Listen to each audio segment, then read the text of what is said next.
Jason brings up a couple key points here. The original fire load for the building was supposed to be low. Then they converted it into a SOFA Superstore, which we all know BTUs.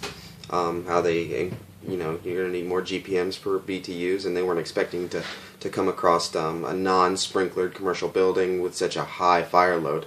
Originally, when they originally went in, they noticed light smoke, not a telltale sign if it's going to be a large fire.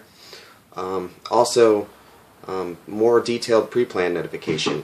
Where is it going? If they pre-plan every year, if they did that, they know, you're taught this fire load here, but you don't have any protection systems. You don't have any sprinkler systems in place, which they didn't need to by code, which kind of sounds like maybe economical reasons at that time, 2009. Buildings weren't being put up to code. I mean, we were in the middle of a recession.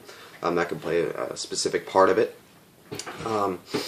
Better materials used. They had unprotected steel trusses. They could have used multiple fire stops, especially in a SOFA Superstore.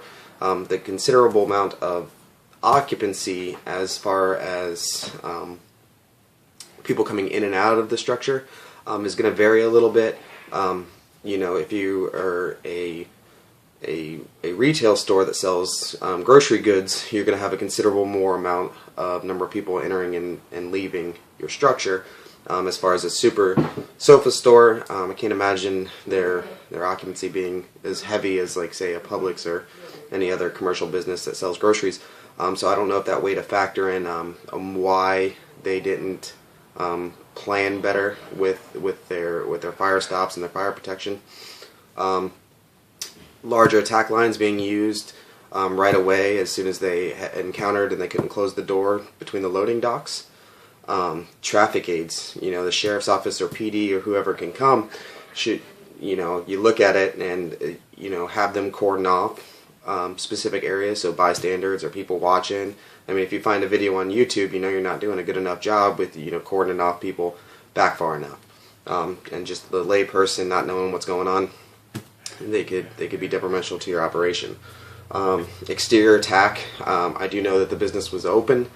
So they didn't want to, I'm sure when they walked into the building and they saw light smoke conditions, they didn't see a reason at that time to go for an exterior attack, and they tried to search and rescue for victims until they were met with considerable amount of fire.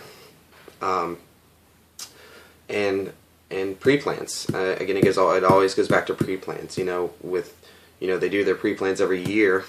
They would note considerable changes, the occupancy change. You can't tell me that no one drives by and sees this, and as me as a business owner, I would say I would probably want this up to code, and I know the codes weren't standard as they are now with protection systems and sprinklers, but you'd want the safety for your patrons. So pre-planning every year, have your investigators or inspectors come through, walk with you, talk with you, and uphold them to it. Because I mean, really, what's the consideration of having something catastrophic as like this happen? I know Charleston was under a lot of fire. It wasn't actually Charleston. It was the outside other fire department that came as well. They were under a lot of fire and scrutiny between the unions. I mean, that's all speculated. But I'm sure this is more of a reactive instead of proactive. So better pre-plans.